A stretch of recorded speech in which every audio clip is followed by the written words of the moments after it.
ចា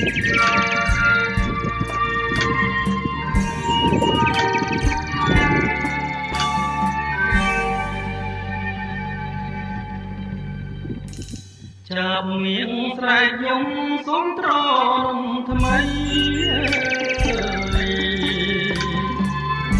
បែបងគួញស្រីដែលខ្លាយទៀងបិទចាប់គុំពីព្រឹកដល់យប់ងងឹតពីអង្គវត្តសូមមើល